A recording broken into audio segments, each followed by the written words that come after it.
When the war began on October 6, 1973, the battlefront was far from Saudi Arabia's borders, but its political and economic outcome reached Riyadh within hours. Reports confirmed that the United States was providing Israel with urgent military resupply. Faisal looked the American delegation in the eyes and spoke without raising his voice.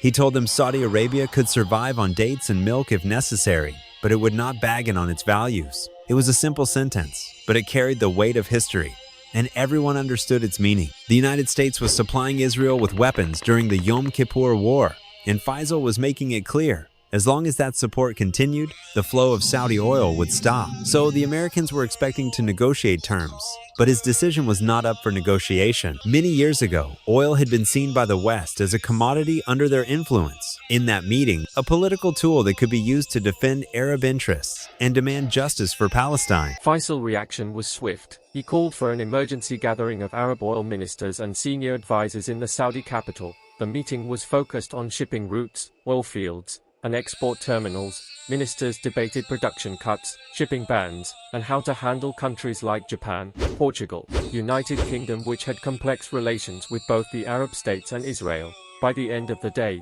the decision was made: production would be reduced, and oil shipments to the United States and other nations supporting Israel would be stopped immediately. This was a calculated move to create immediate economic pressure. The impact was felt almost instantly. In the United States, gas stations began running dry, and long queues of cars stretched for blocks. The price of crude oil quadrupled within months. In Europe, governments held emergency meetings to discuss this quickly. Japan, heavily dependent on imported oil, began shifting its foreign policy to be more balanced in the Arab-Israeli conflict. For years, Western governments had assumed that energy supplies from the Middle East were guaranteed. Now, Faisal had shattered that assumption.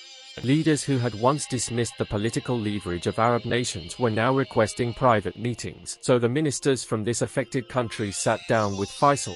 They found the same approach he had shown to the Americans by being calm, polite, and immovable. He listened carefully, and even allowing them to speak for long minutes without interruption, but always returned to the same demand: the withdrawal of Israel from occupied Arab territories and respect for Palestinian rights. This was not a negotiation over price. It was a negotiation over principle. In 1975, Faisal was assassinated by his nephew during a meeting at the Royal Palace. It happened on March 25th, a day that started like any other. He was in his office inside the palace, meeting with ministers and guests. He had just greeted a high-level delegation from Kuwait. As he welcomed them, his nephew, Prince Musaid, walked into the room. At first, this was a family member, and the king stood to greet him. In those days, security inside the palace during family meetings was not strict. The young prince came forward as if to kiss Faisal on the cheek, which was a common sign of respect in Saudi culture. Then he immediately pulled out a small pistol and shot the king at close range. Witnesses said it happened so fast that even the guards could not react in time. The bullet struck him in the head. The room fell silent for a moment before chaos broke out. Ministers and aides rushed to hold the prince, while others tried to help the Faisal. His half-brother,